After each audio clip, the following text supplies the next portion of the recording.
volver a daros las gracias otra vez a vosotros los que ya habéis estado y a los que os he incorporado de nuevo.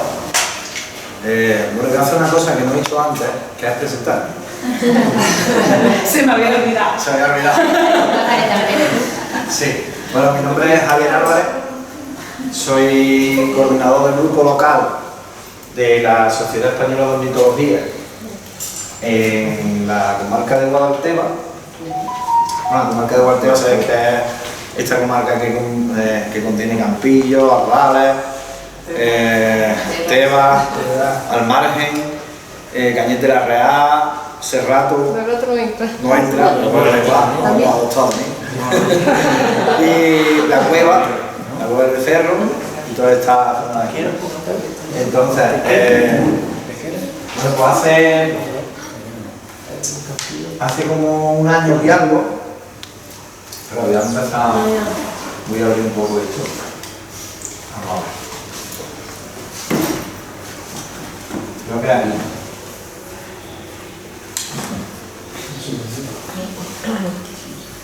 Vale.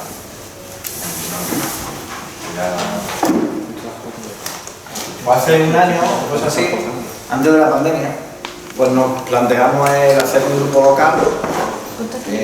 Yo sabía que aquí en Campillo había 2 o 3 socios de SEO y pues nada, nos planteamos hacer un grupo local y nada, empezar a trabajar por el tema de las aves. Esta zona es interesantísima en el tema de las aves, por lo que ya habéis visto aquí en el centro.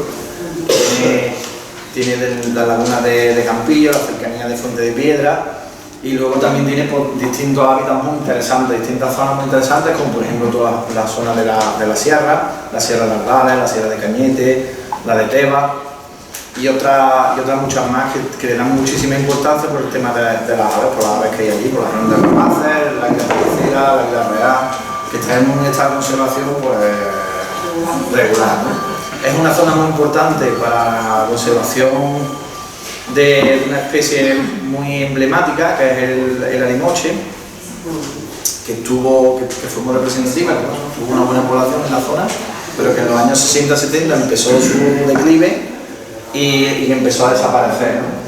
Entonces, bueno, pues tiene muchísima importancia. Entonces, y muchos problemas asociados, el tema de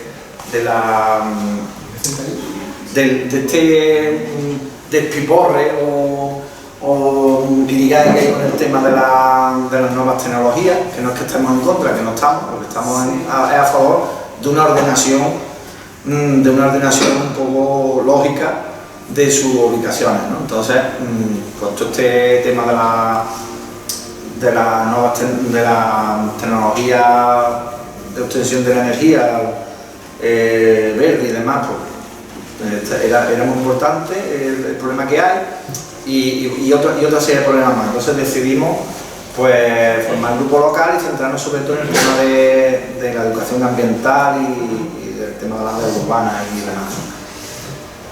Bueno, como yo he dicho, pertenecemos a SEO.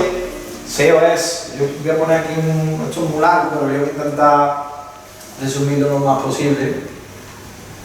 SEO es la organización conservacionista pionera en España. Se fundó en 1954, así que tenemos ya más de 60 años de historia, y sobre todo se fundó alrededor de, bueno, como veis, los 3 componentes más importantes son la investigación, la conservación y la divulgación, y lo que intentamos, el objetivo final es lograr un mundo rico en biodiversidad. Nosotros trabajamos sobre todo por la biodiversidad. Entonces, bueno, pues estas son algunas de las características de SEO, que es independiente, está declarado de utilidad pública y se financia sobre todo pues, con las ayudas del Estado en cuanto a subvenciones y demás, pero sobre todo se financia con medios propios. Y una de las cosas más importantes es que somos un interlocutor clave entre la sociedad y la administración. ¿Vale? Participamos en un montón de organismos, 150 organismos y demás, ¿no? Y además no solamente somos una asociación, no solamente somos activistas, sino que somos autoridad científica, o sea, que en torno a nosotros hay una serie de técnicos y científicos que aportan valor a la labor que nosotros hacemos. La diferencia entre nosotros y Ecologista Nación es que Ecologista Nación son activistas verdes, activistas en ecologismo, mientras que nosotros somos activistas en ecologismo y además científicos, aportamos datos, que es lo que nos diferencia un poco de Greenpeace y demás, ¿no? Estas son algunas de las campañas que llevamos a cabo, de los estudios, el atlas de aves de invernantes, el atlas de reproductoras, el libro rojo. Y bueno, esto es un poco lo que vamos trabajando. Esto que veis aquí es que nosotros, aparte de ser una organización nacional, estatal, pertenecemos a un conglomerado de asociaciones en todo el mundo que forman parte de BirdLife. BirdLife es la asociación a nivel mundial y tiene todas estas asociaciones que son análogas, homólogas a nosotros, pertenecen a ella, ¿no? ¿Veis? Estos son los países en los que estamos representados y somos 121 miembros en 119 países. Más de 3 millones de socios y 7 millones de simpatizantes. Quiero haceros notar una cosa.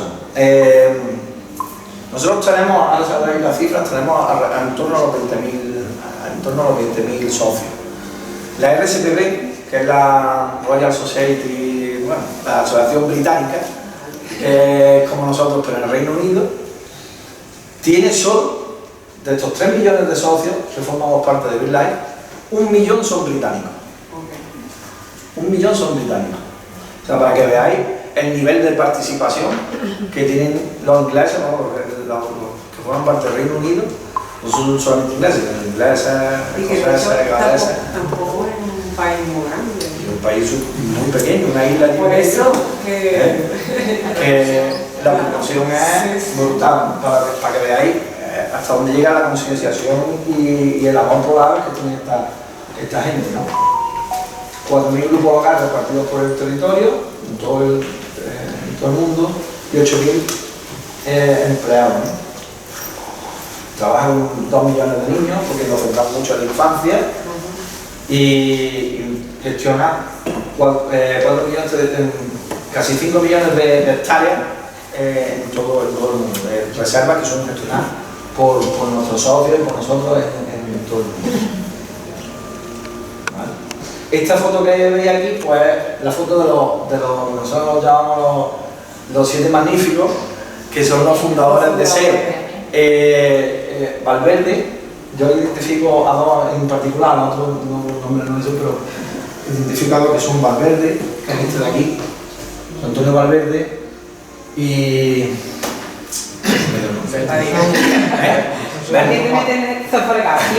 Francisco Berni, Valverde y Berni, que son los 2 científicos más punteros, más importantes en el tema de zoología y concretamente en el tema de aves en todo el estado. Aunque Valverde era polifacético y lo mismo descubría una especie de escarabajo. No, de escarabajo, no, de lagartija, que identificaba que estaban en el tema de los cetáceos en Doñana, el lince y por supuesto las aves, pero Berni sí que es el zoólogo de cabecera, el gran especialista en aves del Estado español, que como la historia es muy cruel y la memoria es muy corta, pues ahí lo tenemos un poco abandonado, pero es un gran erudito que en esa época, en el 54, ya era una gente ya madura, pues habían tenido que luchar mucho para conseguir todo lo que conseguían. La Guardia Civil lo arrestó un día porque estaba mirando nidos de cigüeñas en los campaneros de la iglesia, y claro, vio un tío en el año 50, que estaban las cosas como estaban, en plena dictadura, pues lo cogieron la Guardia Civil, y porque el cura tenía una carta de él y unos papelitos de él pidiendo dio la información sobre las cigüeñas, entonces fue el cura y dijo, no, veanlo, que no es ningún terrorista, que no es ningún anarquista poniendo bombas, pero que es un tío que estudia la ave, ¿no? Y eso, ¿no? Mucho, bueno, aquí están en datos, estos datos son antiguos, ya hablamos sobre los 15.000, sobre los 20.000 socios, y esas son y esos son los datos de cómo nos financiamos y demás. Y esto un poco para que digamos los ingresos y todo eso. Esto no es muy importante. Los distintos programas en los que participamos, seguimiento de aves urbanas, el alineamiento científico, el migra, que también participamos colocando GPS a distintas aves para saber por dónde van migrando y demás, ¿no? Y bueno, pues un montón de actividades de educación ambiental y divulgación, excursiones, ¿no? el tema del turismo ornitológico y un montón de actividades más, ¿no? Y bueno, pues todo. ¿Qué vas a hacer tú? Pues yo sé que esto de motivo no lo he hecho yo, ¿eh? ¿Cómo podemos nosotros actuar? Pues, ser conscientes de que la reducción de la disponibilidad de recursos y la crisis global de la biodiversidad y el cambio climático y el crecimiento de la población son uno de los problemas mundiales que no dejan de hacerse más graves poco a poco, ¿no? Y esto de la responsabilidad está de cada uno de nosotros en nuestro país y región está plenamente vigente, o sea que nosotros somos responsables de lo que está pasando y podemos actuar en el cambio, ¿no? Abandonar la esperanza, estamos esperanzando que todo va a cambiar, bueno, hay que tomar acciones y pasar a la acción, ¿no? Y sobre todo colaborar con la conservación de las aves. ¿Cómo se puede colaborar? Pues haciendo el socio, haciendo el socio de SEO, y pues así pues ayudará a conservar la naturaleza de manera efectiva por menos de 1,5 € al mes. Esto suena un poco a publicitario, pero bueno, estamos en la necesidad de aportar cada vez más gente y que todos los yo ya y nada, muchas gracias por por aguantar este pequeño spot publicitario. Era obligatorio. Bueno, normalmente no lo suelo hacer, pero por esta época vamos a un poco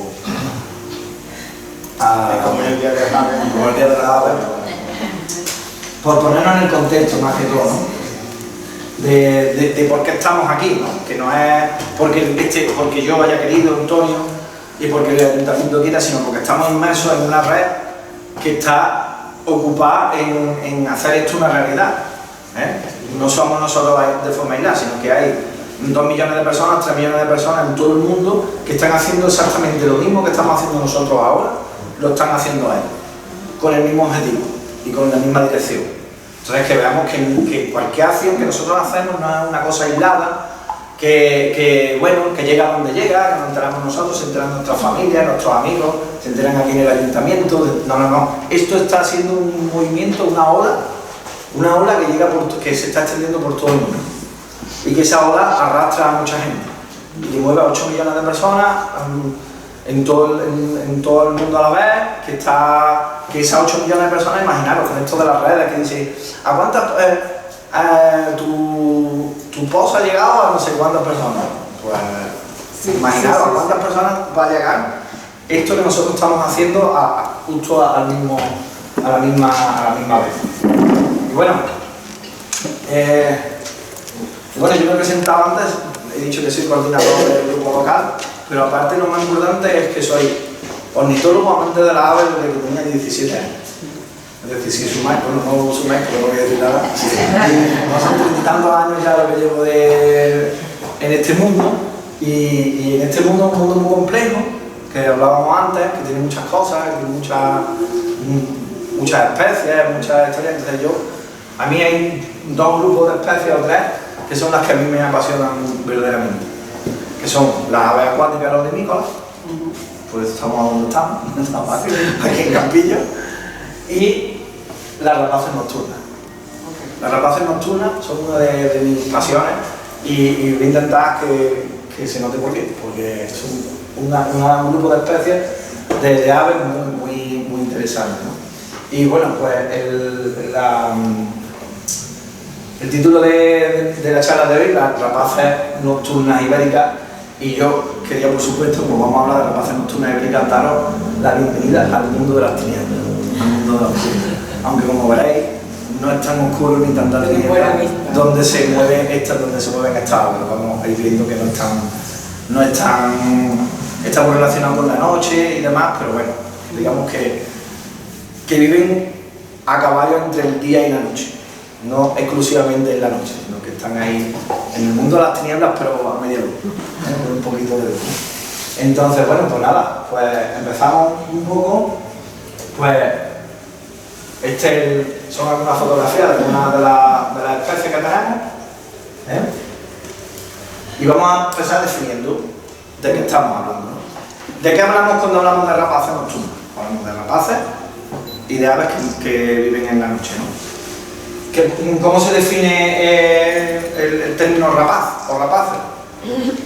Pues si miramos en el diccionario de la lengua, define bastante poco, nos lo dirá bastante de aquella manera, pero sí que según el diccionario de la lengua se dice de las aves de presa, generalmente de los órdenes falconiformes e estrigiformes, es decir, falconiformes son todas las rapaces diurnas, halcones, águilas y demás, y las estrigiformes son las rapaces nocturnas, o sea, que son aves de presa de dos grupos importantes, del grupo de las rapaces diurnas y de las nocturnas.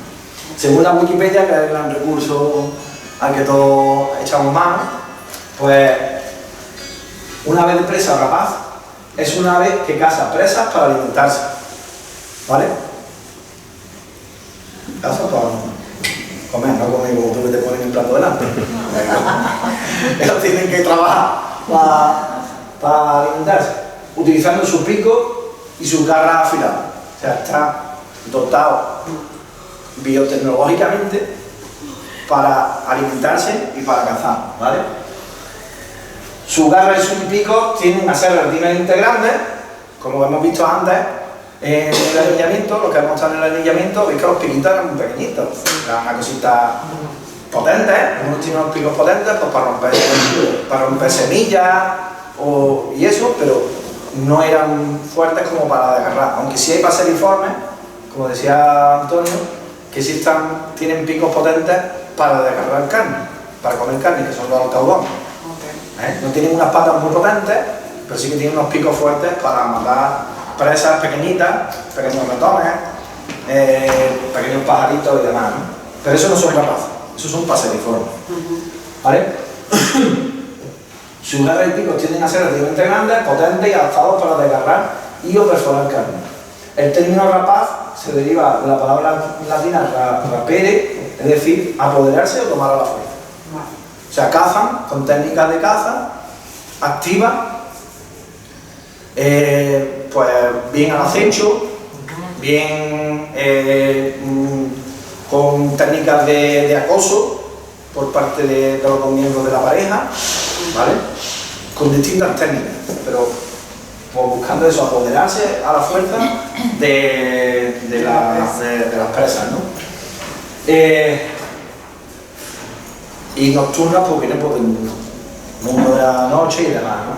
Se podría decir que son aves depredadoras que desarrollan su actividad durante la noche. Esa es durante la noche o durante la parte más cercana al día entre la noche y el día. Porque eso no está claro de que durante toda la noche el crepúsculo o el amanecer. O sea, no está claro que durante toda la noche se alimentan.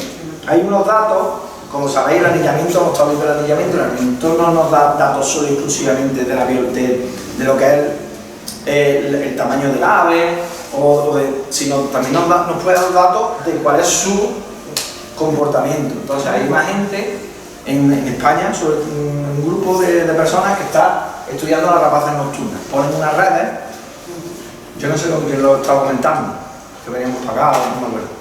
Ponen unas redes y ponen sí, con ella sí, con Violeta, que ponen unas redes más pequeñitas que las que nosotros, o más o menos iguales, con un agujero más grande. Entonces ponen esa red y ponen un reclamo, que normalmente suele ser un búho real disecado. Sí, Una figura, o una figura. Como algo que ponen para orientar los pájaros en algunos sitios, en algunos almacenes. Pues sí, de ese estilo, de esa forma. Un señor. Lo ponen eso, y entonces caen, o ponen un reclamo también, porque para lechuza común, para campestre y para el búho chico, ponen un sonido, un reclamo. No voy a decir de qué, porque hay cámara, para no darle pista a furtivos varios. Entonces ponen un reclamo y ese reclamo pues sirve para atraer y es efectivo. Entonces, ¿qué han descubierto? Han descubierto que los picos de actividad, donde más lechuzas capturan, en migración, claro, porque esos bichos se están moviendo, están hibernando, están viniendo en hibernada, es en las zonas más cercanas a las primeras horas de la noche y a las últimas de la mañana. Sí. O sea, ahí nos puede dar pista de que no son tan nocturnos como nosotros pensamos, ¿no? Las rapaces nocturnas están agrupadas en dos familias. La familia Estrigidae y la familia Tintonidae, que es la de las lechuzas. O sea, en la familia Estrigidae están todos los búhos, el mochuelo y el autillo, y en la familia Tintonidae está la lechuza. En la península ibérica y en Europa, creo, Antonio, no sé si habrá alguna por ahí por el este, alguna especie más, o por la parte de África, pegado a Turquía o alguna cosa, habrá otra especie más de lechuza, pero en la... de lechuza, común, vamos, lechuza. Solo hay una especie, pero si te vas abajo, al sur, te vas a África, sí que hay más de una especie de lechuza. Y si te vas a Europa, o sea, a América, ya sí que ya hay unas pocas especies de lechuza y el grupo es más grande. Aquí solamente hay la lechuza no. ¿Vale? Luego veremos, cuando ya hablemos de las características, ya veremos en cómo se diferencian un grupo de otro. ¿Vale? Entonces, características generales. Ahora voy a hablar un poco de lo que a mí me parece que caracteriza a la especie, ¿no? El cuerpo de estas rapaces, si pensáis en una rapaz diurna, un águila por ejemplo, un halcón, pues sería de una forma alargada, estilizada, así como fuertote, ¿no? O de una tía o un tío musculoso. Eso es como si tú comparas a un tío te voy a poner médico porque voy a poner. Si tú comparas a un tío de gimnasio conmigo. El tío de gimnasio sería el águila y yo soy el el tío que se va de fiesta. Muy gráfico. Tiene una forma redondeada y con una gran cabeza. Vale. ¿Puedes girar igual que ellos? ¿Eh? No puedes girar igual que ellos. Lo he intentado, una vez casi he llegado. He tenido situaciones en la vida que casi me gira la cabeza como a ellos, pero no. Con una gran cabeza y el responsable de este es el plumaje, ¿no? Como veis aquí tenemos varios ejemplos y veis son rechonchos, Sí. gorditos, pero estos grasa no tienen ninguna, ¿eh? Estos están petados de y el plumaje lo que es muy esponjoso, ¿verdad? Y que muchas veces además les sirve para camuflarse o para darle un aspecto de terrorífico. El búho real, los pollos de búho real y el propio búho real, esto es darle un peligro aquí, que cuando tú acercas a los pollos de búho real, se ponen se inflan. Y un animal que es así, pues se pone, muchas veces dicen, vi un búho real y era así de grande. Pues así de grande no era. Pero yo lo dejo porque sí, porque se pone así. Yo lo he visto con un plumaje que parece, no sé, muy charrado, se pone así, y así con el pico así, un ruido extraño, un chasquido, para acojonar al personaje. Está acojonado, vamos. Entonces se ponen así. Otras veces lo que hacen es descomponen la figura y se camuflan muy bien con el sitio en el que están, ¿no? Luego haremos con otra fotografía. Y esa es una de las características, ¿no? Tienen este plumaje así moteado que les sirve para camuflarse, ¿no? Otra de las grandes características de este grupo es la visión. La visión. Como viven entre las tinieblas, son los representantes de las tinieblas en este mundo, pues entonces necesitan adaptarse. Todas las aves, todos los animales se adaptan. El único animal que no se adapte, que tiene que modificar las condiciones, ¿sabéis quién es, no?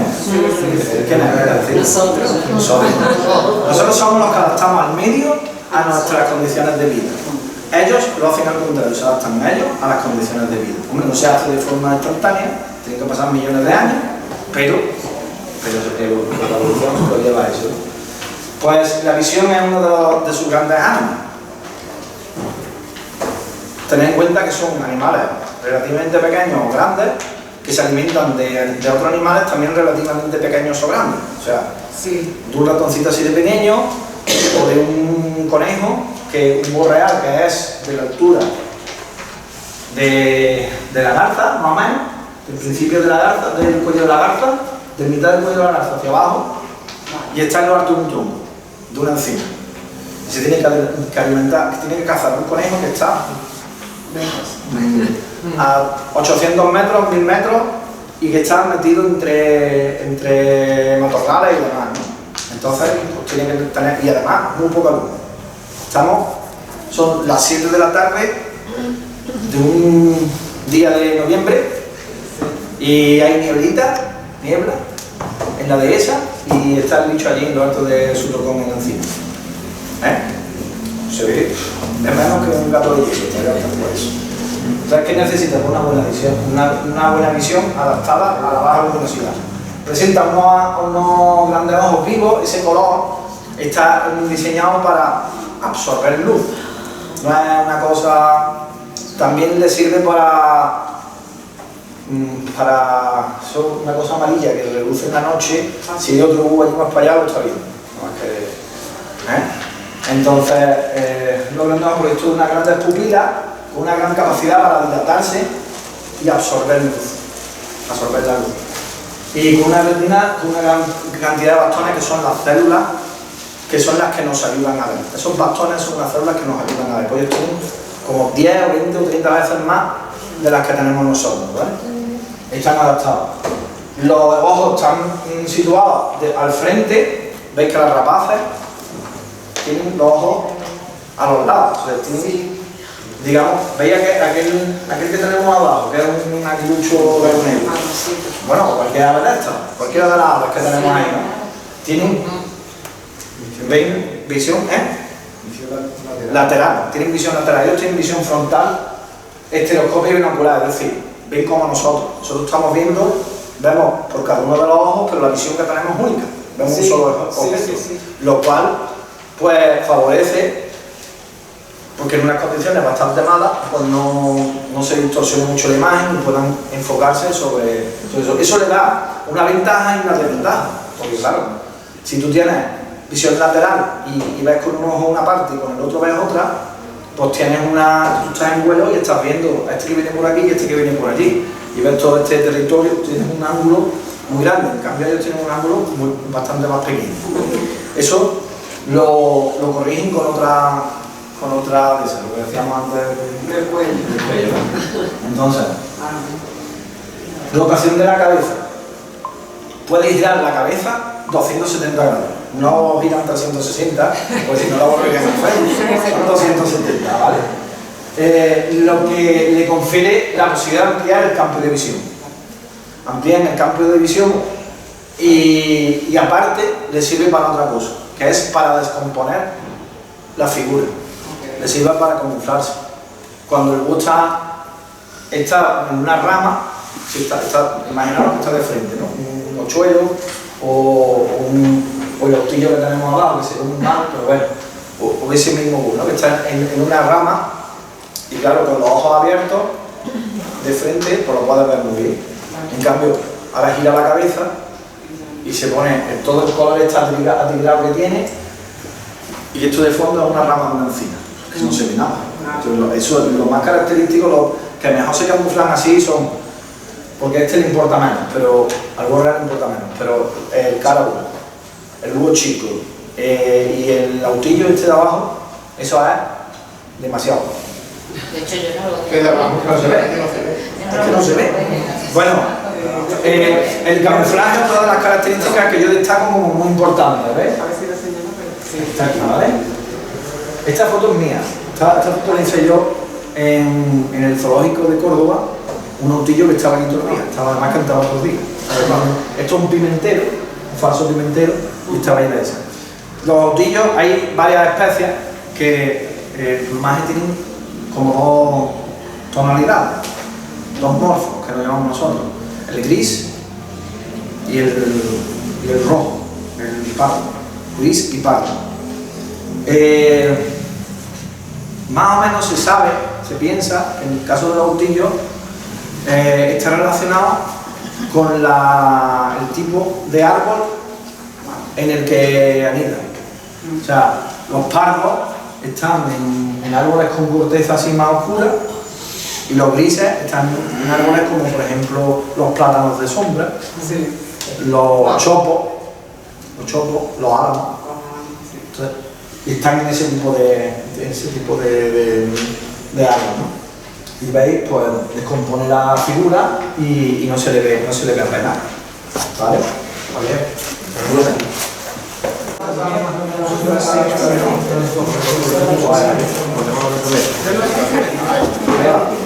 Bueno, mira, ahora creo que se va a ver un poco mejor, ¿no? ¿Se ve grabado un poquillo mejor?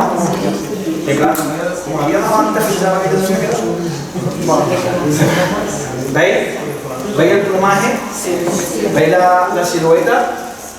Pues ahí está, ¿no? Otro tipo de características. Las orejas en los búhos penachos son plumas que sirven para camuflarse. Cuando dice, las orejas del búho, no, el búho no tiene orejas.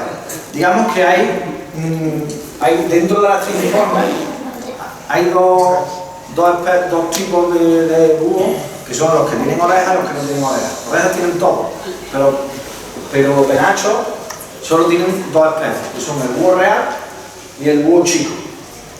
Ya me gustaría que esta foto fuera mía, pero esta no, está robada.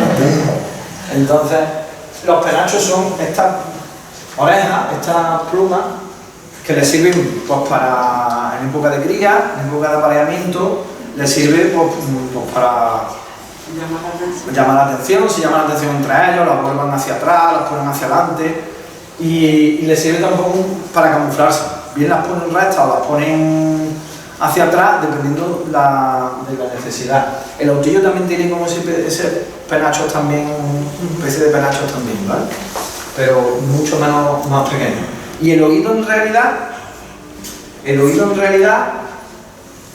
pues es el oído en realidad está en, aquí no se ve muy bien, aquí no se ve, pero bueno, el oído está en el cráneo, está inserto en el cráneo, está en la oreja y está altamente desarrollado y adaptado a la localización de la grasa. El disco facial, que es esto que se ve aquí, Sí. el disco facial es esto. El disco facial es una estructura en forma de corazón situada alrededor de los ojos, que actúa como antena parabólica. Capta toda la información, todo el sonido y lo lleva hacia los oídos. Ahí es muy amplio, muy grande, y eso es como una especie de antena parabólica que absorbe el sonido y lo lleva a los oídos. Y los oídos están situados, eso es una característica muy interesante, porque nosotros tenemos la oreja, ¿dónde tenemos la oreja? Una aquí y la otra en el otro lado. No a la misma altura, ¿no? Bueno, pues ellos no. Ellos tienen un oído a una altura y otro a otra. Eso es para, pues muy simple, si yo ahora colocara, le diera una palmada aquí y le dijera, le tapo los ojos y me pongo aquí o allí, y doy una palmada, pues tiene la referencia, pero tiene una sola referencia. Sí. Si yo, es como si yo colocara ahora a Manuel allí, Manuel, levántate. Manuel, bueno, yo le levanto la mano. Y a Miguel. Y ellos son los que me dan a mí la referencia de dónde viene la palmada. Tengo 2 puntos de referencia distintos. Si tengo 2 puntos de referencia distintos, puedo con más precisión saber que el penemín este es el que está dando la mano. Si no este de aquí. ¿Entendéis? Son 2 puntos distintos, uno a una altura y otro a otra. Entonces tengo la posibilidad de localizar la presa con más certeza. Escucho de mencionar. La estructura del plumaje. Esto está un poco así de la basado, pero porque yo lo que voy a ir es no para daros una descripción biológica del bicho, sino para daros una serie de pautas por las que a mí me parece interesante y son la pluma. Aquí tenemos varias plumas de rapaces y la estructura del plumaje le confiere un modo de vuelo silencioso. La superficie es suave y acolchada, por lo que amortigua la fricción y se produce al batir las alas. Los bordes están desflegados, por lo que elimina el silbido que se produce. Si miráis aquí, esto es una pluma de búho real, ¿veis los bordes cómo están? ¿Lo veis más o menos? Sí. Esto es más lejos. ¿Veis que están desflegados? No están... Esto es una pluma, una primaria de buitre. ¿Veis? Los flecos. Veis que están un poco desflecados, pero eso es porque está estropeado. Pero veis, los flecos están uniformes. Sí. ¿Lo oís más o menos? Sí. Más o menos, ¿no? Bueno, esto se oye, pero esto está ya... Pero vamos, normalmente no se debería de oír, ¿vale? Y cuando la pluma es más grande, porque esto es una primaria, no sé, muy pequeñita, será de no sé, más chica de lo que debería ser. Pues se nota, se oye muchísimo y se nota mucho, ¿no? Y este desflecamiento es para que cuando vuele, el roce con la fricción con el viento no produzca ningún tipo de sonido, ¿vale? Entonces, y veis, es mucho más sedosa, el tacto es mucho más sedoso, está... Bueno. Ya sabemos que te gusta. ¿Vale?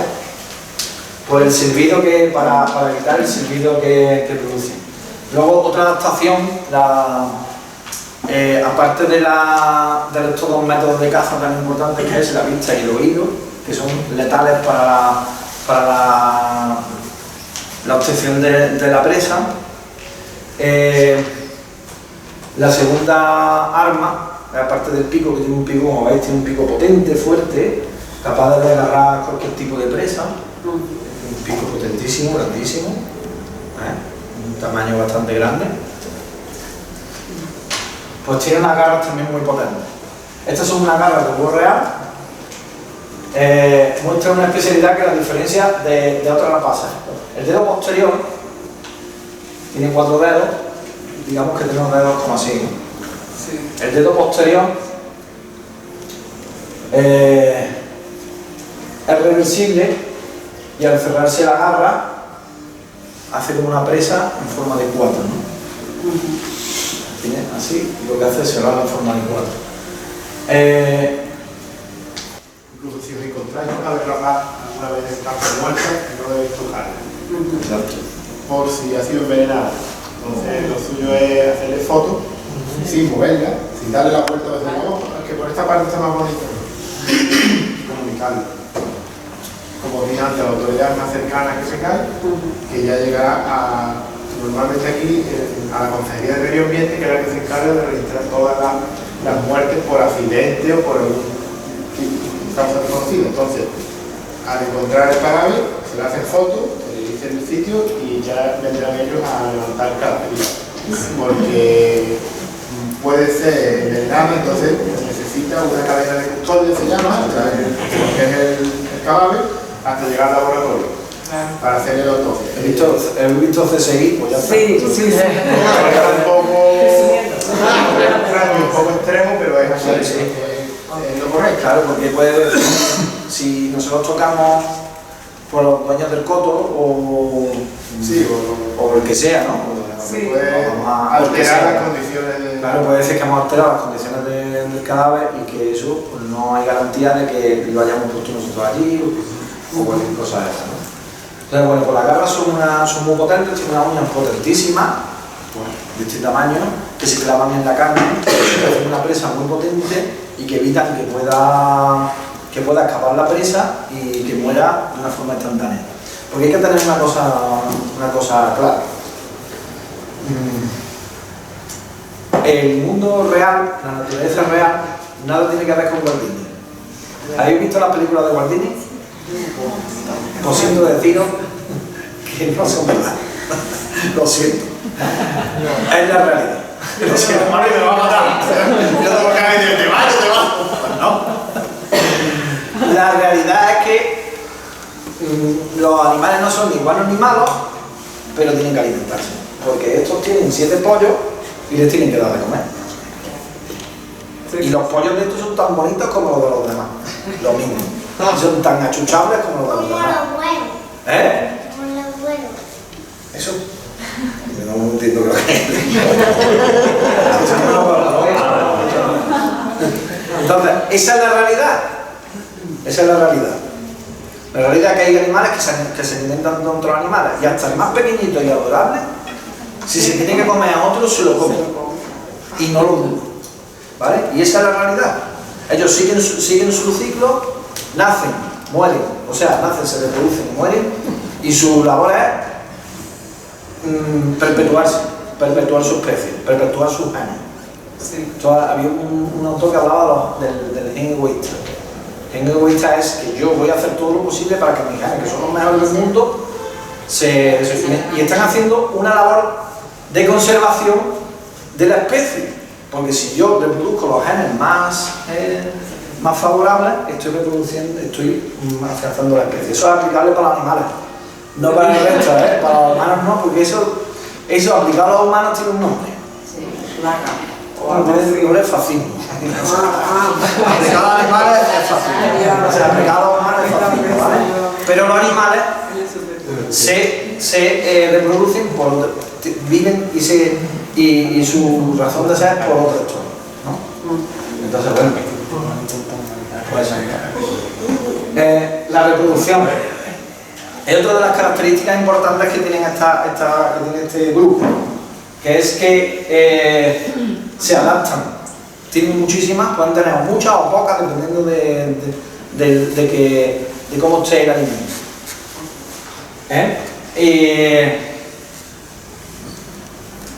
Eso, que se adaptan a la escasez o no de alimentos, pueden ser al llegar a no reproducir en caso de que se vea escasez de presa.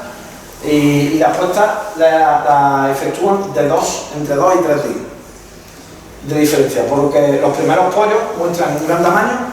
Vosotros imaginaros, por ejemplo, una puesta de lechuza común máxima, de las más grandes que pueda haber, que tenga 7 u 8 huevos. Entre el primero y el séptimo van de 3 días en 3 días, son 21 días. Sí. Un pollo con 21 días está prácticamente emplumado.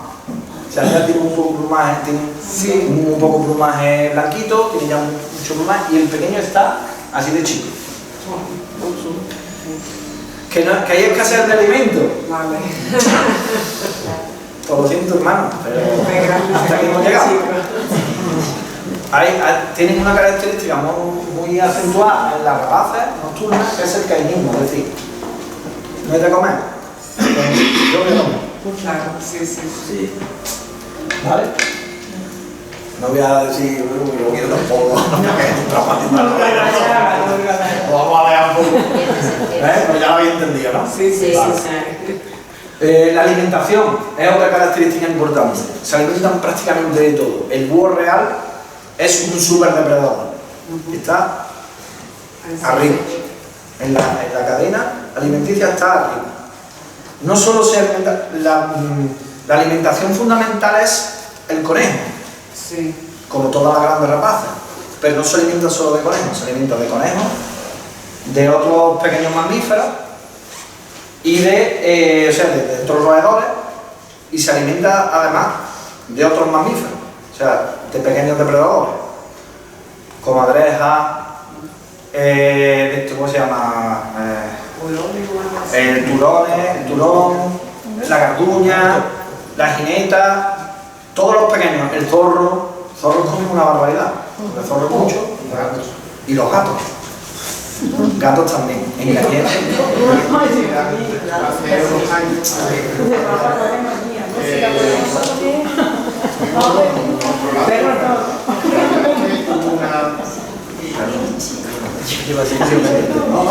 hubo un accidente de un bus que se electrocutó, porque suelen electrocutarse bastante en las torres eléctricas, que tocan, se posan en la torre y a la vez tocan con el ala el cable y deriva entonces en el margen, en el polígono, se electrocutó una hembra de búho real. Resulta que allí en aquella zona hay un nido y fuimos a buscarlo para ver en qué estado se encontraba. Entonces, claro, se quedó solo el macho tenía 3 pollos y le costaba trabajo de criarlo, de ayudarlo.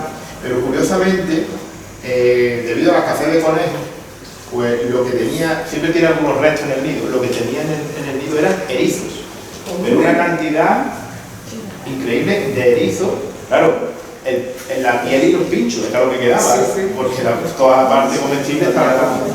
Entonces comía bastantes erizos, y para que un búho coma un erizo tiene que haber una escasez, porque claro, un erizo se hace una bola de pincho y para llegar, bueno, pues hasta ahí lo abría y se lo comía. En Cañete sabemos que, no sé si conocéis Cañete, está el castillo. Bueno, pues allí en el castillo hay en la parte de abajo, lo que llaman las espeñas y demás, hay unos contenedores y demás, y hay muchos gatos. Bueno, pues se coloca en la parte de arriba de las piedras y allí pueden echar a los gatos. Hay que echarle gatos, así de claro. Se toma la mitad de gato. Bueno, los gatos también se reproducen. Los gatos Pero también. si se come También. varios gatos. Vamos a ver el divertido, porque el arte para gatos un poco. Pues, se alimentan de mamíferos y por supuesto los más pequeños pues se alimentan de otras aves y demás, ¿vale? Estoy cansando en persona. Sus presas son engullidas enteras, lo que una vez realizada la digestión no le quitan las plumas, ni le quitan el pelo, ni le quitan las vísceras, nada. Las partes que no pueden digerir son regurgitadas por la forma de gagrópila, que son estos amasijos. Aquí no se ve muy bien, no sé por qué. Yo creo que es que la editorial lo ha pincelado un poco para que no se vea mucho y nos compremos el desplegable. Y bueno, pues nada, ahí veis que son distintos tipos. Esta es la de búho real, búho chico, la de lechuza común, lechuza campestre, mochuelo. O sea que son, dependiendo del tamaño, pues son más grandes o más pequeños. Lo que contienen son pelos y huesos. Y es muy importante porque debido al estudio de la gagrópila se han descubierto algunas especies de micromamíferos. Porque estudiando la gagrópila se han dado cuenta de que ese pequeño ratón o musaraña o topillo estaba en esa zona. Es muy importante también. La gagrópila, eso son bolas de pelos y de eso que no se pueden digerir y que expulsan, ¿vale? Aquí vemos las distintas diferencias entre lo que son los búhos y la lechuza.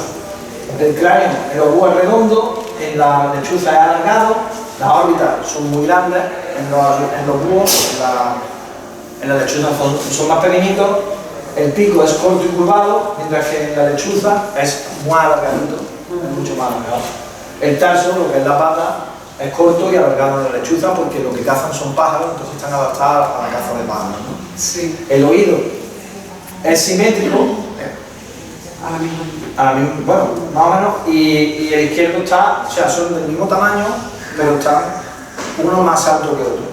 Y en la lechuza son asimétricos. el derecho es más grande que lo que tiene es a la misma altura, pero el derecho es más grande que el izquierdo. Y los dedos, pues el tercero y el segundo, que son los que hacen la pinza, son uno mayor que el otro, y en la lechuza son los 4 iguales, ¿vale?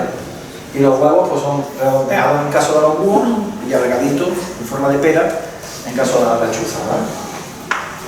Las amenazas que tienen pues son estas que tenemos aquí, la caza furtiva, los atropellos, es lo que decía Antonio del choque contra el hidroeléctrico, el envenenamiento, ha sido muy importante en alguna época, el uso de plaguicidas que hace que los embriones los huevos tengan menos efectividad, se rompan con más facilidad, los embriones no cuajen y demás, ¿no? Y por supuesto la separación de sus hábitats, que en algunas especies como la lechuza y el mochuelo es muy significativo, ya que son hábitats intermedios entre la zona urbana y la zona de campo, y cada vez ese límite se está deteriorando más, y lo que hace es la ciudad comerse más parte del campo. Entonces ese ecotono, esa parte intermedia, pues desaparece. Los beneficios. Actúa como controlador de los ecosistemas, como he dicho, por controlar el número de pequeños y medianos depredadores, actúa como plaguicida, y son aves de gran interés metodológico y atractivo turístico. Mucha gente viene a ver los grandes búhos reales de la península ibérica o el autillo, que no se, aves que no se pueden ver en otros sitios, ¿no? La rapaces nocturna es la vida de los hombres y las mujeres. La rapaces nocturna es la cultura. En el siglo XIX Hegel nombra el mochuelo como símbolo de la filosofía. Es junto a Atenea símbolo del conocimiento de la mitología. Aparece en el refranero popular, en muchísimas refranes exactamente, en la novela y la poesía, Miguel Delibes llama mochuelo uno de los niños de su novela El Camino, y su obra Las ratas, que no sé si la habéis leído, pero yo la recomiendo, porque hace una descripción de lo rural en Castilla que es brutalísima. Y vamos, digo de Villa, brutal de Villa, de mucha. Y está llena de referencias a las rapaces nocturnas, porque la rata era no quiero destripar, pero bueno, un ratero, un hombre que cazaba ratas de agua para alimentarse en los años de la guerra de la pobreza. Antonio Machado le dedicaba un poema a la lechuza y se le considera a las rapaces nocturnas aves de mal agüero, y se la relaciona con los rituales funerarios y la muerte. Pero no es la realidad, no tiene nada que ver. En la música, la última tendencia de música con hecho de naturaleza, música de naturaleza, sus cantos se utilizan para componer obras musicales. En algunas obras musicales se puede escuchar de fondo en las películas.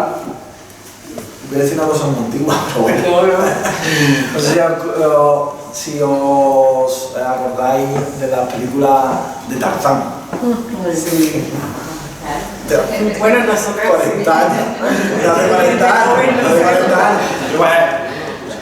Tarzán, en la película de Tarzán usaban dos sonidos que no tenían nada que ver con África, pero bueno, usaban dos sonidos muy de ese, que era el cucaburra australiano.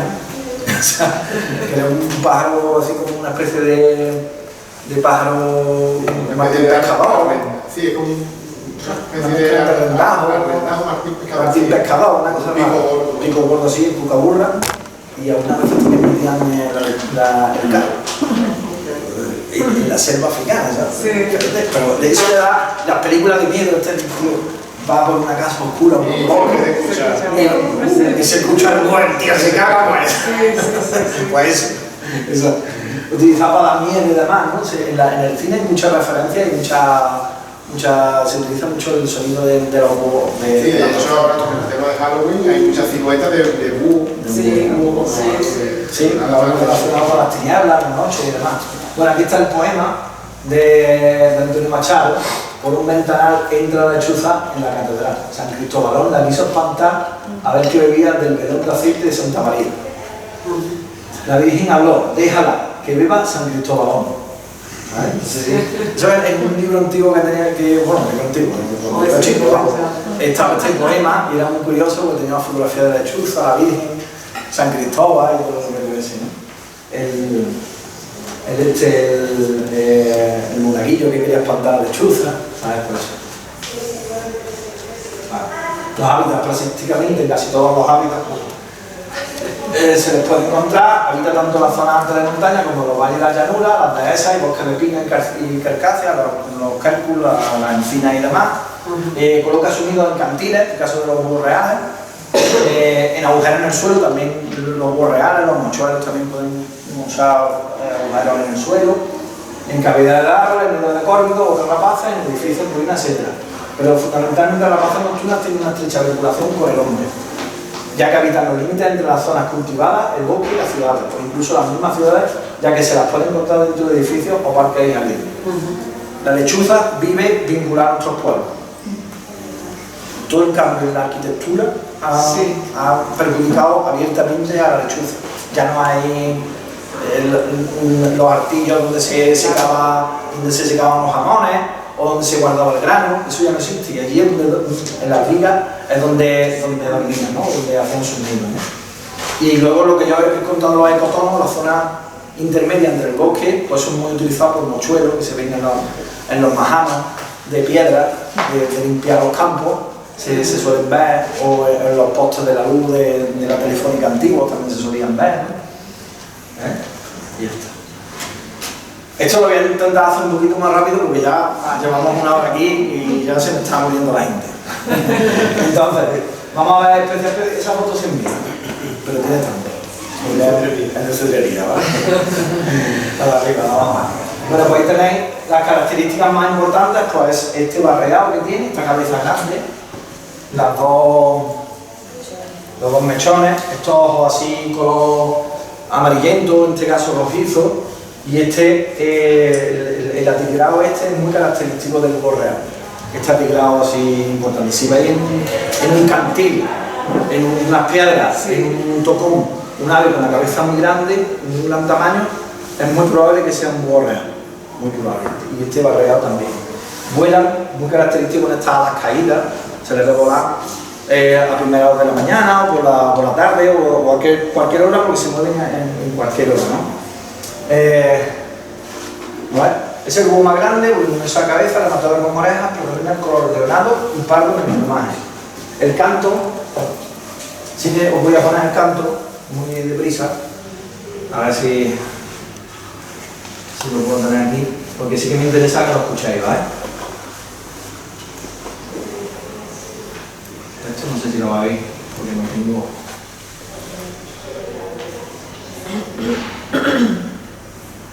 No se oye, ¿no? No. Vale, pues esto no lo vemos. Dale bola a la tele. Dale bola a la tele, a ver si la tele. Vale. Vale, a ver si lo entiende. Ahí está.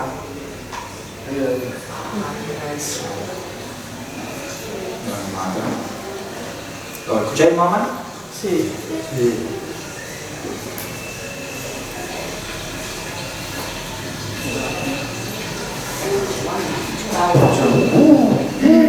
Eso que se ve, ese es el reclamo, pero es que se oye así, o sea, cuando tú estás lejos, que se oye muy tenue, no es... Hombre, si estás muy cerca se oye muy grande, ¿no?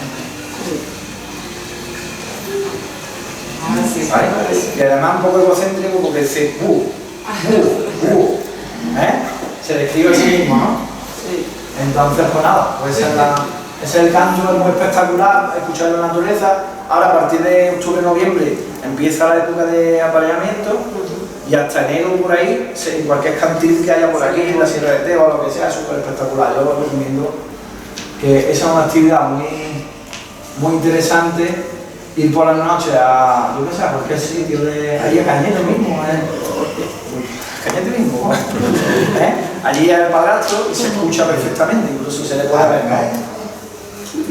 Esta es la otra rapaz con orejas, este es más pequeñito, crían algunas especies, por aquí por la zona crían algunos los pinares, incluso en la propia ciudad, aquí en Campillos creo que hay una parejita, que aquí en los parques y jardines en un parque cría, y ahora en invierno en los pinares se pueden ver muchos ejemplares de este ave porque bajan, los del norte bajan hacia acá. Los nuestros se van hacia abajo y los del norte bajan algunos para acá, algunos se quedan también. Y es más pequeñito, tiene una envergadura de 86 a 98 centímetros y veis, tiene un dibujo un poquito menos, más clareado, más disperso y luego la cara la tiene completamente blanca, ¿vale? Y tiene tiene una forma como, la otra tenía como una calabaza, forma de calabaza, y tiene como una forma de manzana, ¿no? Más alargada, ¿no? Y es una ave forestal y el canto es mucho más, es distinto, tiene como una especie de gritos y demás, y en vez de decir búho, dice nada más que bu, bu, ya está, como de más pequeñito, dice yo quiero decir menos, de más chico. Y como veis, pues, todos van, todos tienen este es mucho más temprano, también como el cárabo y el búho chico tienen una reproducción mucho más temprana, empiezan mucho antes que las demás especies, o sea que pollos podemos ver ya, en marzo ya podemos ver pollos por ahí volando. Tienen una característica, que es que los pollos a los 20 y tantos días ya andan solos, incluso en el cárabo antes, a las 2 o 3 semanas ya está por ahí. Con lo cual, si alguna vez veis en un parque o cualquier calle de Campillo, de cualquiera de los pueblos nuestros, veis un pollo de rapaz nocturna, que no quiere decir que esté abandonado, ni se ha caído del nido ni está abandonado. Hay que ponerlo a salvo, lejos de depredadores, lejos de gatos, lejos de perros, lejos de gente en particular, pero pueden tocar y dejarlo, porque ellos trepan por las ramas, se van y los padres los siguen alimentando, no les pasa absolutamente nada. Él crea, se llena de pollo, de autillo, de lechuza, de cárabo y de búho chico, porque la gente lo respeta. Walt Disney que está en el océano, pues que somos muy buenos, no puede ser, pues dejarlo tranquilo que no les pasa nada. Aquí como curiosidad, lo que se de aquí de Campillo, hace unos pocos días atrás había la pareja o varios de ellos en la zona del Parque de las Flores, de la barriada de las Flores. Incluso se han visto, a mí me han mandado fotos en los balcones de las calles reales, en los mismos balcones, se supone que acechando a naranjo, a cualquier pajarillo que haya los naranjos, o lo que sea. Yo también sé de uno que su árbol tiene anidado en la Montecoño, en la arboleda que hay, ahí hay críos. Sí, es más común de lo que...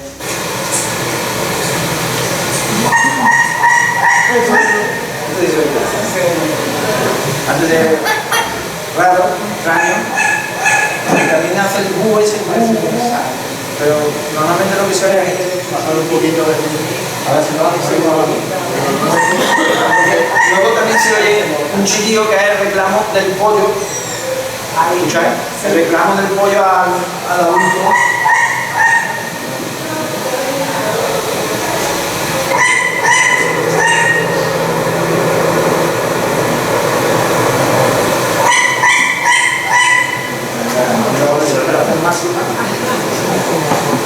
O el pollo lo tiene harto o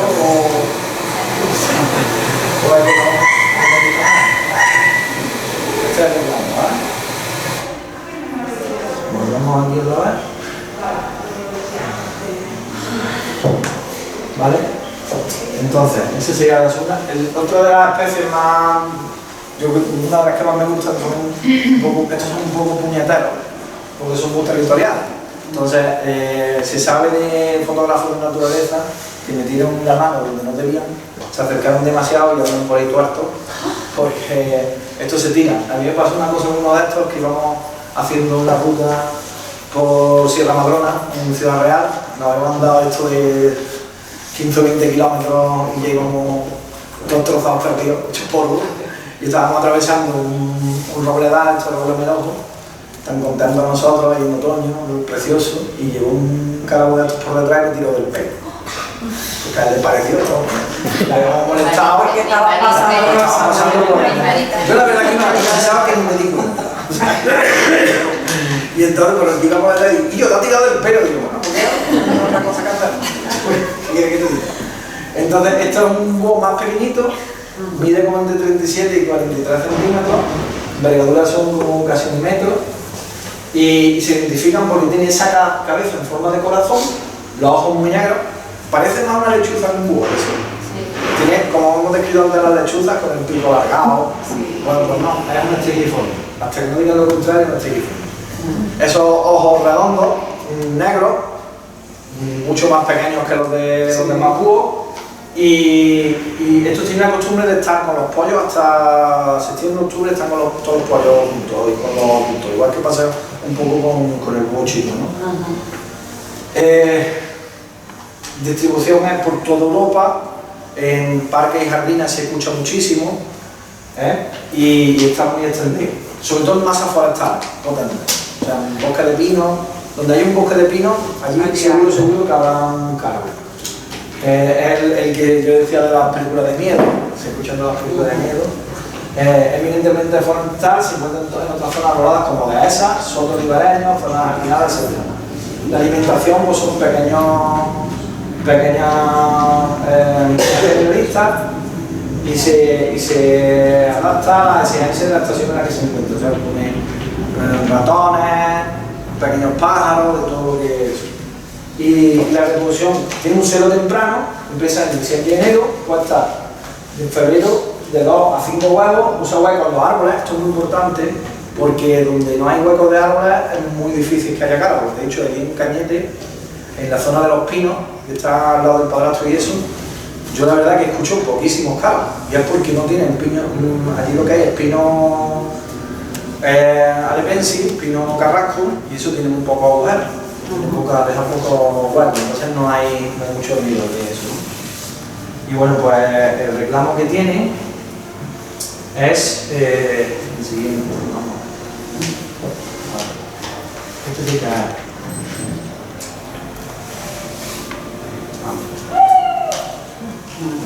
Sí. acomoda. Sí.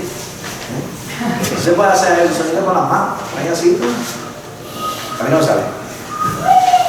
Pero se hace. Yo lo hacía hace mucho tiempo.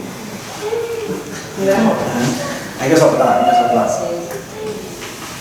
Y bueno, pues ese es el reclamo que tiene. Y bueno,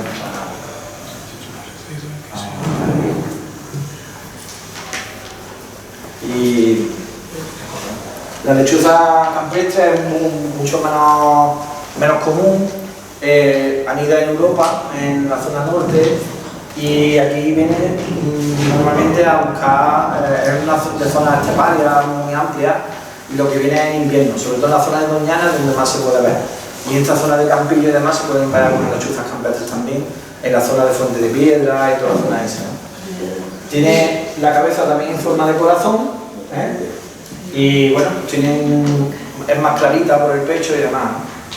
Debería de tener menos amistad porque no es tan común en esta zona, ¿no? Es invernante. Entonces, como vamos más de tiempo, yo me enrollo mucho, pues pasamos a la lechuza, que es nuestra rapaz más querida, más cercana, más nuestra, más de los pueblos.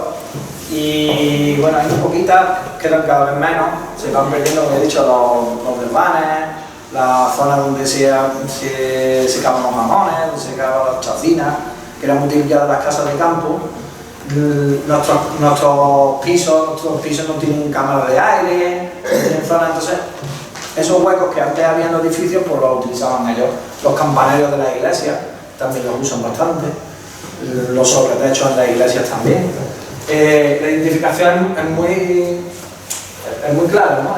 Sí, Es que el pecho blanco, la cabeza en forma de corazón, ese pico pequeñito, los dos ojos negros, y eso no tiene ningún tipo de moteado, ¿ves? sí. Y por arriba tiene un plumaje como aleonado, como si fuera el pelo de un león, ¿no? La melena de un león, ¿no? El canto es un siseo, ahora lo pondré, y la distribución es cosmopolita, se encuentra en todo el mundo. No es una especie solo de Europa o del sur, no, es de todo el mundo. En todo el mundo se encuentra lechuza, esta misma especie, con distintas subespecies, distintas razas, pero esta especie. El hábitat, paisajes abiertos desarbolados, dehesas, áreas esteparias, humedales, zonas urbanas o suburbanas y campiñas arboladas, ¿no? La alimentación, una depredadora generalista, nuestra preferencia por micromamíferos.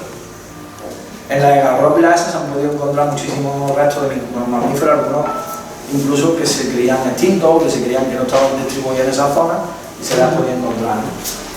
Pequeñas aves dormidas, o sea, estoy anfibio, todos dañados, que ya no me aguantan más. Pero vamos, te van a hacer del mundo. Pensaban que iban a venir a la escuela.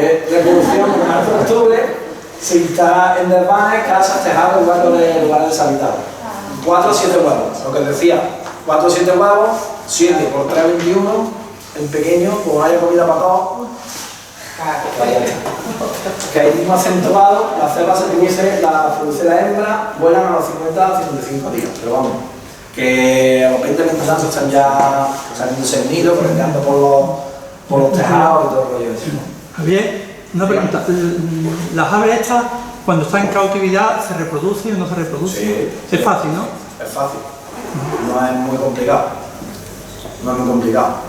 De hecho son aves muy características de cetrería por eso, porque se reproducen muy bien, con unas condiciones, unas instalaciones bastante, que sean medianas, que sean buenecitas, que tengan unas buenas condiciones, que estén aisladitas, que no tengan mucho contacto con los humanos, pues se reproducen muy bien. Son fáciles de hacer, aparte son muy buenas para una técnica que es el hacking. El hacking es una palabra inglesa, los ingleses han inventado la ornitología, inventan millones de socios. No te voy a decir que no. Son muchos, son pocos. Entonces, pues lo que pasa. Entonces, la palabra hacking significa cría natural. O sea, se mete en una caja nido, y los pollos, que pueden ser de distintas madres, de distintas nidadas, con que tengan bueno, tampoco tienen por qué tener una homogeneidad, pueden ser unos más grandes, son más pequeños, porque como veis, los hermanos pueden tener esa característica muy buena para eso, porque como pueden tener hermanos muy pequeños y hermanos muy grandes, pues a ellos les da igual. Tú metes un montón de pollos, se alimentan de la forma más natural posible, sin que vean a los humanos mucho, y cuando ya tienen un tamaño bueno ya para salir en libertad, se les abre la caja y ellos salen. Entonces tienen una característica y tienen muchas rapaces, que es la filopatria, es decir, se ligan al sitio al que han nacido. O sea, si ellos se van, se dispersan un poco, pero más o menos se quedan por la zona, ¿no? Entonces se quedan por allí, entonces puedes tener varias parejas en una zona bastante que no tiene por qué estar muy retirada, más lejos. Entonces es una buena técnica y es una buena actividad también para hacer con educación ambiental y demás. De hecho hay algunos pueblos aquí en la subética, en Cabra, tenemos un hacking en un colegio con una asociación de allí de la zona, y es una actividad muy buena de conservación y aparte de educación ambiental.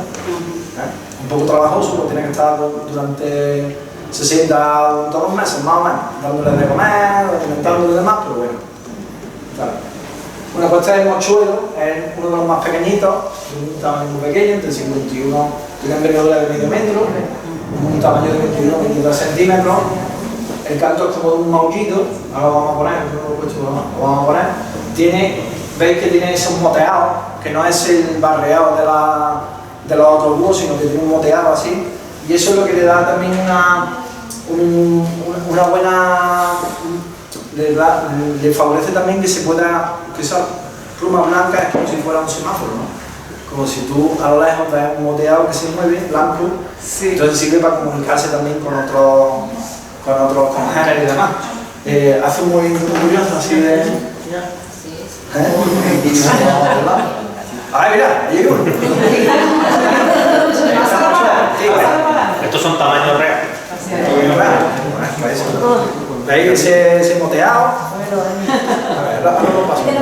¿Veis? Tenía esa cabecita blanca que cuando se mueve así para los lados, la encoge, la baja, no sé qué, pues otro que haya por detrás, pues lo ve, ¿no?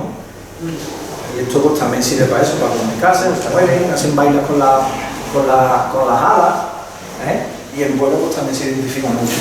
Y hacen una cosa que es lo que decíamos antes de mover la cabeza, ¿no? Mover la cabeza a los 170 grados, le sirve también para que el que está enfrente vea el moteado de su idioma. Echar un vistacillo, ¿vale? pasarlo para atrás. Voy terminando ya, que ya me quedan 2 especies más y ya no.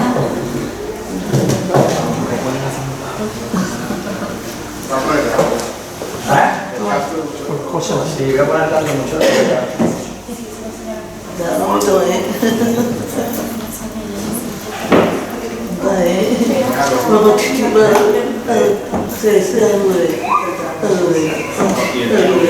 Mira, si hace un silbido, sobre todo lo que, bueno, el canto mucho es muy variado,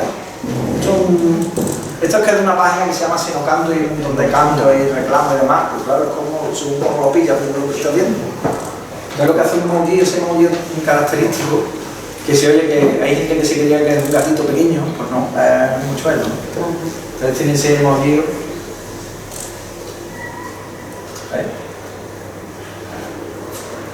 Que se escucha a muchos kilómetros. Vamos a ver si ahora. ¿Ves? Eso es lo que decía Antonio. Tengo un silbido. Y se movía así un poco. Es como con eco. Sí. Se ve que tiene que estar en un sitio. ¿Ves? Se oye el silbido ese. ¿Lo oí? Sí. Se vuelve ahí. Eso es lo característico, una de las llamadas características. Luego el siguiente. En la época de cría, digamos, el inicio de la cría, se puede detectar si paseamos por el campo por la tarde, no hace falta que sea de noche, que sea de noche, hacemos el silbido ese, él contesta con el miau. Bueno, esta es la otra especie ya. La siguiente es mucho lobo de A, pero eso no lo vamos a ver porque es un bicho que aquí no hay. Esta es el norte. Este es el más pequeño de nuestras rapaces nocturnas. Tiene los dos apéndices, son muy pequeñitos. Tiene un diseño así como barreado, pero muy difuso. Lo que le hace parece una corteza, parece que lleva parece inquieta, una corteza, ¿no? Este de arriba es de un hortillo que cogimos en un anillamiento en vez de tuble. Ese lo pillaste por sorpresa. Totalmente. Sorpresa. Totalmente. Está sorpresa. Y este este es un bicho de cetrería. Y nada, pues veis, esos ojos redondos, grandes. Tiene una cosa muy característica que los pollos cuando los cogen se hacen los muertos, se quedan todos flojos, todos hechos polvo. De vez en cuando ves que hacen así, ya ven un poco los ojos a ver si te has ido o no te has ido, a ver si sigues ahí o no sigues ahí. Y luego hacen otra cosa, que ellos cogen, es un bicho muy urbano, nosotros lo veíamos en Córdoba, a los donde estábamos jugados, que había un parque muy grande, entonces nos poníamos, y si tú te quedabas parado se iban, pero si tú pasabas, no se iban. Entonces pasaba uno, luego pasaba otro, íbamos 6 o 7, y pasaba otro, y otro, y nos llevábamos todo pasando. Entonces se ponía en lo alto una señal de tráfico, y él coge así, descompone su figura, cierra sus ojos y dice, ya no me ves. Soy invisible. Entonces tú te puedes tirar todo el rato pasando por arriba y por abajo, y el bicho sigue allí, el animal sigue allí, y tú lo estás viendo y dices, mira, tonto este. Convencido que nadie lo está viendo. Convencido de que nadie lo está viendo. Y son muy convencidos de que sus armas funcionan, ¿no?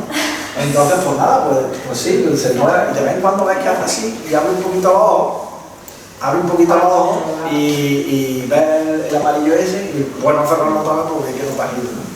Entonces, es un pájaro se entra también muy bien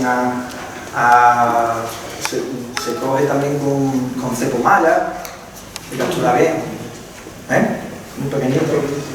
Y entonces pues es un bicho muy peculiar, muy vinculado a los parques y jardines, los cursos de agua, donde hay un curso de agua, un arroyo o lo que sea, donde haya chopo y demás, es muy fácil que lo podamos ver.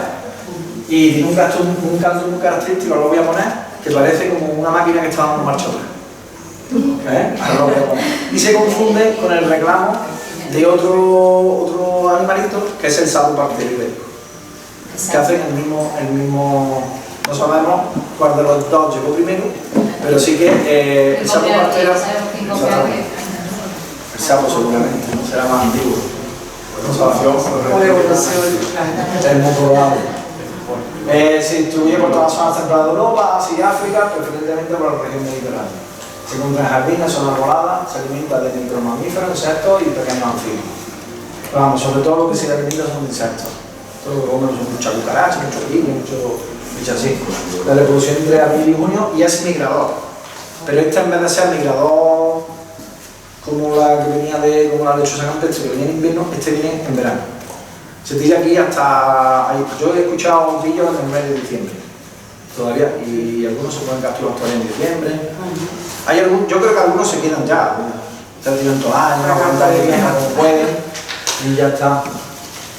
Y nada, pues voy a poner el canto y lo vamos a cerrar, porque ya está bien, ¿no? Son las 1. Y nos vamos ya, estaréis cansados de escuchar.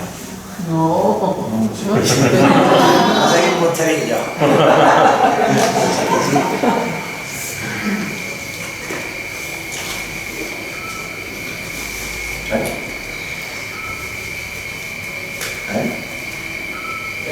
Parece una máquina que da marcha atrás, ¿vale?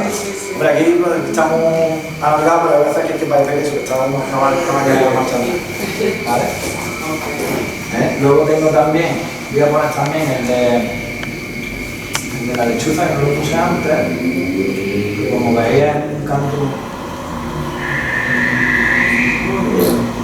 Eso se pensaba, la asociaban con la existencia de espíritus en las casas y cosas de esas, pero claro, escuchamos, en la iglesia, y decían, está la casa poseída, se escucha. Y no, es que es una lechuza, es un silbido así. Y luego en vuelo sí hace otro canto también como una especie de maullillo, pero vamos, lo que normalmente se oye es eso, ¿no? Bueno, pues esta es nuestra rapaza ibérica. Espero que os vayan apasionado y gustado los vídeos. Lo siento si me he puesto un poco pesado, escuchando mucho y hablo muy rápido. Y bueno, pues daros las gracias por haber venido, por aguantarme este ratito. Y cualquier cosa que queráis, pues tenéis nuestro Facebook y podéis comunicar con nosotros cuando queráis. Porque hablo del ayuntamiento, del turismo, son amigos, compañeros. Y nada, pues a vuestra entera disposición para lo que queráis. Muchas gracias.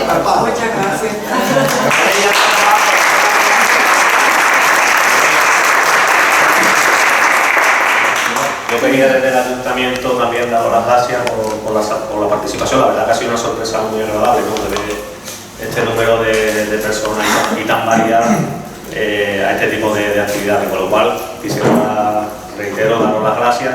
Y ahora, si os parecería bien, me gustaría que nos hiciéramos una foto de la entradilla que quede de recuerdo de la actividad.